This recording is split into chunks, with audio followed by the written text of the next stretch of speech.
எல்லாருமே சமூகத்துக்கு ஏற்ற சூழலோட படம் இதுதான். ஒரு வெளிச்சமா காமிச்ச ஒரு மிகப்பெரிய படைப்பு இது. இதுவரைக்கும் ஜென்ரலா காதல் அப்படின்னா எல்லா திரைப்படங்களும் காட்டக்கூடிய காதல் மாதிரி இல்லை. இந்த மாதிரி கதைகளத்தை பேசுனது இல்லை, பேச முயற்சித்தது இல்லை. படம் ரொம்ப நல்லா இருக்கு, எல்லாரும் பார்க்க வேண்டிய படம். Good message. ஆக்டர் அப்படின்றத தாண்டி அவங்க வந்து ஒரு பழங்குடி மக்களாவே வாழ்ந்துருக்காங்க. தண்டகாரண்யம் படம் பார்த்தா ரொம்ப நல்லா இருந்துச்சு, நீங்களும் பாருங்க.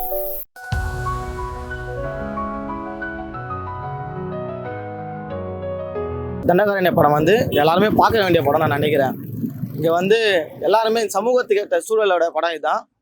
இந்த படத்தில் வந்து நம்ம சத்தியமாக யோசிச்சிருக்கவே மாட்டோம். என்ன நடந்திருக்கோம், என்ன நடக்குது யோசிச்சிருக்க மாட்டோம். இப்படியே ஒரு சமூகத்தில் ஒரு நடந்திருக்கு. அது உண்மையான சம்பவத்தை பற்றி இந்த படம் கண்டிப்பாக பேசியிருக்கு. நான் நினச்சேன் இது சும்மா எடுத்திருப்பாங்க, டைரக்டரோட ஐடியாலஜியில் எடுத்திருப்பாங்கன்னு நினச்சேன். ஆனால் சத்தியமாக அப்படி இல்லை. சினிமாட்டோகிராஃபரை பாராட்டி ஆகணும். ஏன்னா இந்த இயற்கை சூழலை வந்து சிறப்பாக காமிச்சிருக்காங்க. எங்கே கரெக்டாக காட்டணுமோ ஒரு ஆங்கிள் காமிச்சிருப்பாங்க. ஸ்டார்டிங்லேயே வந்து பறக்கிற மாதிரி ஒரு ஆங்கிள். என்னடா இவர் பறக்கிறாரோ எனக்கு தோணுச்சு. ஒரு ஃப்ரேமையும் செதுக்கி இருக்காரு. டைரக்டருக்கு மிகப்பெரிய வாழ்த்துக்கள். இன்னும் நிறைய படம் சமூகத்துக்கு ஏற்ற மாதிரி இன்னும் நிறைய படம் பண்ணணும்னு ஆசைப்படுறேன். படம் சூப்பராக இருக்கு, எல்லாரும் பார்க்க வேண்டிய படம் தான். படம் ரொம்ப நல்லா இருக்கு, எல்லாரும் பார்க்க வேண்டிய படம். Good message. படம் ரொம்ப நல்லா இருந்துச்சு, எல்லாரும் பார்க்க வேண்டிய படம்.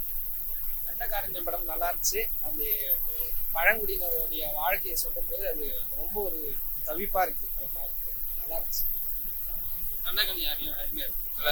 ரொம்ப நல்லா இருந்துச்சு. ஃபர்ஸ்ட் ஆஃப் ஆல் டேரக்டர் வந்து தேங்க் பண்ணணும்.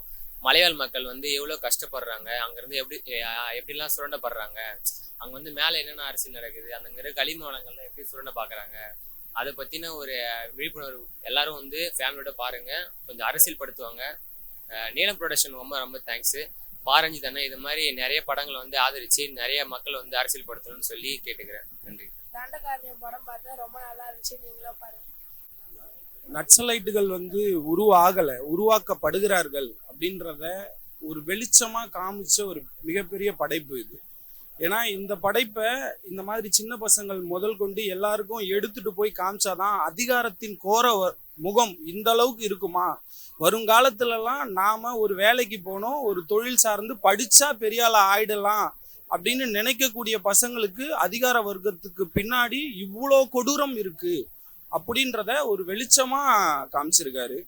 கண்டிப்பாவே டைரக்டருடைய சிந்தனை, அவர் ஒரு காம்ரேடுன்ற ஒரு நிலையில இருக்கிறதுனால தான் இந்த மாதிரி படைப்புகளை தைரியமாகவும் எடுக்க முடியுது. முக்கியமாக சொல்லணும்னா நீலம் மாதிரி ஆட்கள் இல்லைன்னா இந்த படைப்பை வெளியே எடுத்துட்டு வர முடியுமான்றது சந்தேகம்தான். ஏன்னா தேட்டர் கம்மியாக இருக்கு. நிறைய படங்களை நிறைய பேர் வந்து அப்படியே இருட்டடிப்பு செஞ்சிருக்கிறாங்க. நிறைய படைப்புகள் எல்லாமே நிறைய பேர் பார்க்கல.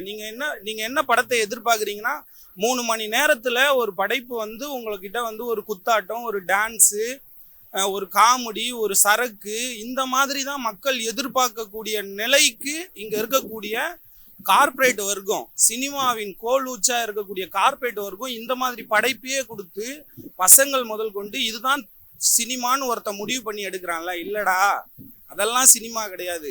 எங்களுடைய வலியும் எங்களுடைய வாழ்வியலும் எங்களுடைய உணர்வும் இந்த சினிமால இருக்கு. பழங்குடியினருடைய பிரச்சனை என்ன, இருக்கக்கூடிய சாதிய சமூகம் எப்படி இருக்கு, எல்லா சிந்தனையும் ஒரு படைப்புல சொல்லணும். அதுதான் படைப்பு. எல்லாரும் சொல்லிடலாம் இந்த படம் 100 கோடி கலெக்ஷனு, ரஜினி படம் இவ்வளோ ஹிட் ஆச்சு, விஜய் படம் அப்படி போச்சு.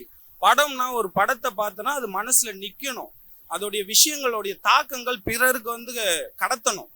ஏன் இதை சம்மந்தம் இல்லாமல் இவ்வளோ நேரம் நான் பேசணும், இதன் மூலயமா ஒருத்தவங்க பார்ப்பாங்களா அதுல என்னடா இருக்கு.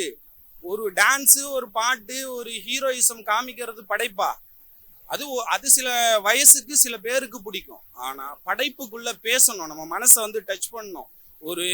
ஒரு படைப்புனா அதற்குள்ள என்னடா, ஏன் ஒரு சமூகத்தோடைய வலி இவ்வளோ இருக்கா, இன்னைக்கும் ஒரு கோயிலுக்குள்ள சில மக்கள் போக விடாத அளவுக்கு இருக்காங்களே, அந்த கேவலமான நிலையில நம்மளும் இந்த மாதிரி சினிமாவை கொண்டாடுறோம், இந்த மாதிரி சினிமாவை நம்ம கொண்டாடலையேன்னு மக்கள் பார்க்கணும். பார்த்து இந்த மாதிரி படைப்புகள் வந்தாதான் ஜனநாயகம் வெற்றி பெறும்.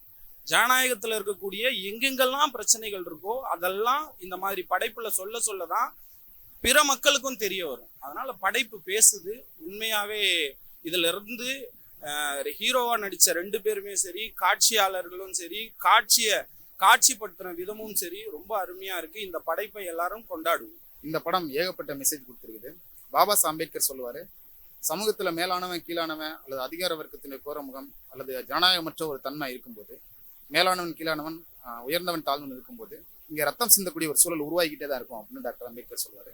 அதுக்கேற்ற மாதிரி இன்னைக்கு இருக்கிற பழங்குடி மக்கள்